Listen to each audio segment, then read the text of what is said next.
வணக்கம் நண்பர்களே. பிறப்பும் இறப்பும் பேசப்படுவதும் கொண்டாடப்படுவதும் சாத்தியமானதல்ல, அது அசாத்தியம். யாருக்கு வாய்ப்பதில்லை அசாத்தியம்.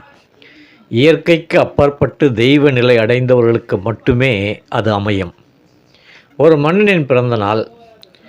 நம் மன்னரின் பிறந்த நாளை முன்னிட்டு மன்னனை சந்தித்து எது கேட்டாலும் கிடைக்கும் என்று நாட்டு மக்களுக்கு அறிவிக்கப்பட்டது. மக்கள் வரிசையாக வந்து மன்னனிடம் தங்களுக்கு வேண்டியதை கேட்டு பெற்றனர்.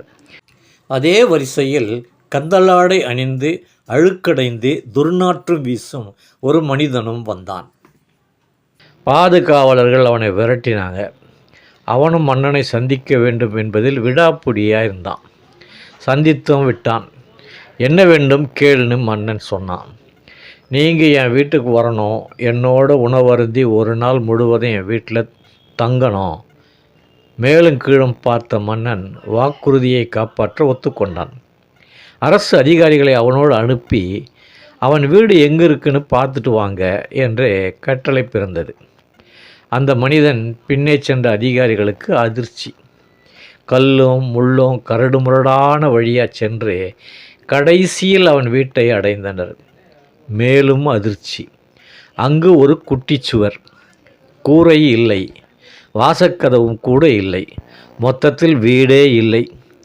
இந்த வீட்டுக்காடா மன்னனை வர சொன்னேன் என்று வாய்க்கு வந்தபடி திட்டிக்கொண்டே சென்ற அதிகாரிகள் மன்னனிடம் முழு விவரத்தையும் கூறி அங்கு போக வேண்டாம் என்று தடுத்தனர்.